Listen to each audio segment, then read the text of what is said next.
Brilliance Audio presents the unabridged recording of Suddenly Engaged by Julia London, performed by Christina Panfilio.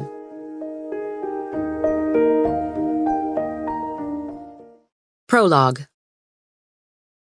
The pregnancy test kits were lined up in formation like a marching band on her bathroom counter. 7 of them in all, 1 for each day of the week, 4 digital wands in the back row, 3 non-digital wands in the front.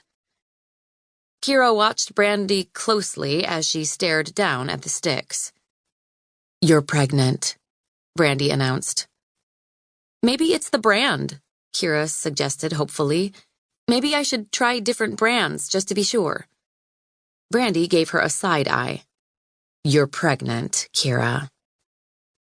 Kyra swallowed down a swell of nausea. What was that? Morning sickness? Or was she just sick with worry? She couldn't be pregnant. There was no room in her life for pregnant. "Maybe I should try the test in the middle of the night. You know, hormones fluctuate at night." Brandy didn't bother to respond to such inanity. She turned around and walked out of the bathroom.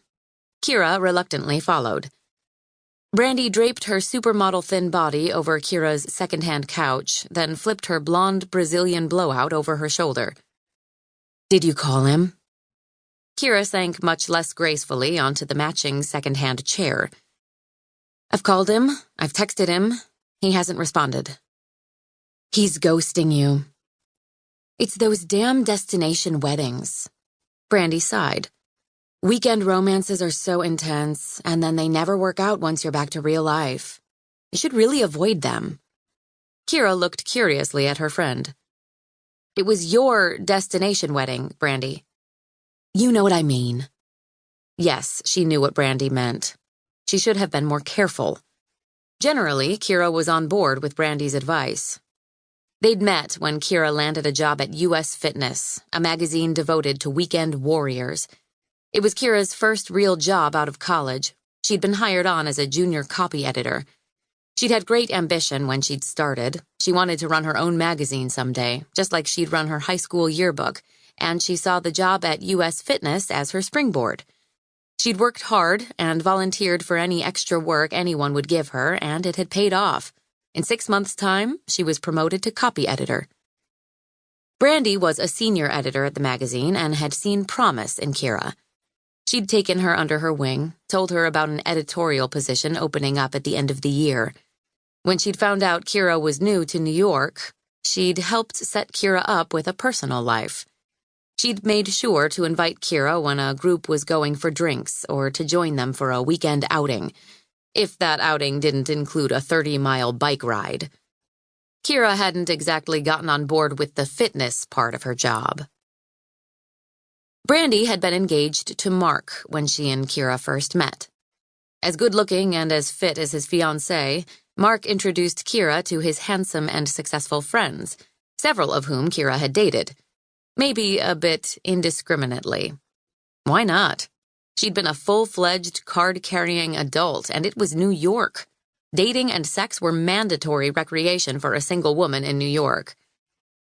Before she knew it, Kyra had morphed into a party girl, and the party girl had lit up like a bonfire when Brandy and Mark decided that they would host a destination wedding in Puerto Vallarta. "You have to come," Brandy had said. "I don't know if I can swing it," Kyra had responded, thinking of money. "Kyra," Brandy had said laughingly, "since when do you turn down a good time?"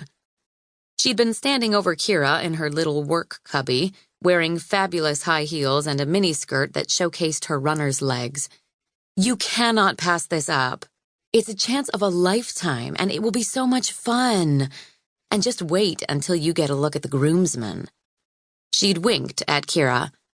"My assistant is looking for a roommate," she'd added as she'd walked on. No doubt about it, a long weekend in Puerto Vallarta had sounded fabulous. Kyra had wanted to go, but after a quick study of her bank account, she'd found it wanting. She'd called her dad in Florida to borrow the money for plane fare. "Puerto Vallarta?" he repeated gruffly. Kyra's father was a working man and didn't